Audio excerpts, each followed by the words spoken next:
Helen here with Las Vegas Sports Network, being joined by the man, Ryan, the hockey guy. Now, we are here moments after the Golden Knights swept the LA Kings here at the Staples Center. Yes. 1-0.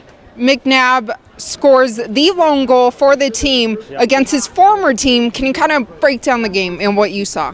It was basically what we saw in Game 3. LA came out in the first 20 minutes, played a great game. They were leading in hits, they were leading in shots on goal, they were swarming on the forecheck, and Vegas weathered the storm. And that's what a lot of the players talked about after morning skate today. It was weather the storm, it was get through the first 20, you know that they're going to come and push hard.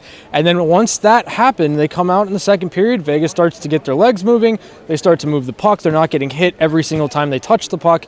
And it opened up some time and space. Braden McNabb made a great activation on a 2-on-1. He was a left-handed shot coming down the right wing. A one-timer, no chance for Quick, and it's got to be sweet for Braden McNabb to score the goal that ends the season of the team that didn't protect him in the expansion draft.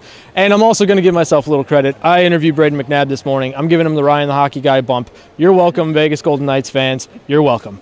And let's talk about, of course, MarcAndre Fleury. Yes. His performance this season, or this series, very incredible. Only allowed LA Kings to score 3 goals the entire series. I believe that's the least they've scored in a series, right? In the playoffs? Yeah, absolutely. And MarcAndre Fleury's been having a fantastic year. Obviously, he missed some time with the concussion, but I feel like that's allowed him to enter the playoffs a little bit fresh, a little bit rejuvenated, and 3 goals in 4 games is absolutely phenomenal. It's a team effort, obviously, but MarcAndre Fleury was exceptional when he needed to be. He set the tone for this team from the back end, and it just blends and bleeds confidence to the rest of the lineup to have a guy that's won 3 Stanley Cups back there. And you mentioned team. Well, what about a team effort? 7 goals scored in this series by 7 different players. So can you kind of talk about, the Golden Knights transitioning so well from the regular season into the playoffs, where many say, hey, playoff hockey is different? Well, I agree with that. It is different because you do need contributions to come from places that you might not have gotten in the regular season. And that's what makes tonight's game so interesting.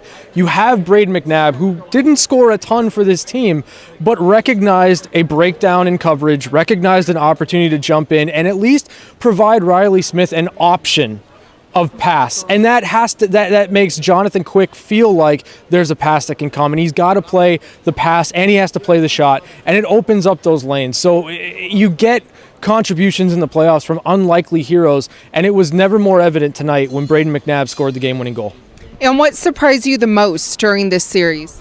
To be honest with you, I don't think very much surprised me with this series. I thought if Vegas was able to play their game, keep their feet moving, be relentless on the forecheck, and play with pace, that they were just flat better than the Kings. And over the course of 4 games, that was proven to be correct. So not too much surprised me. I do expect a little bit more from the Karlsson line going into the second series, but that's mainly because they're not going to be playing against Anze Kopitar and Drew Doughty every single shift. And lastly, whether it's the Sharks or the Anaheim Ducks, whoever advances, what does Vegas need to do to continue their hot streak? I think it's pretty simple. We've seen that if Vegas plays their game, it's really hard to beat them.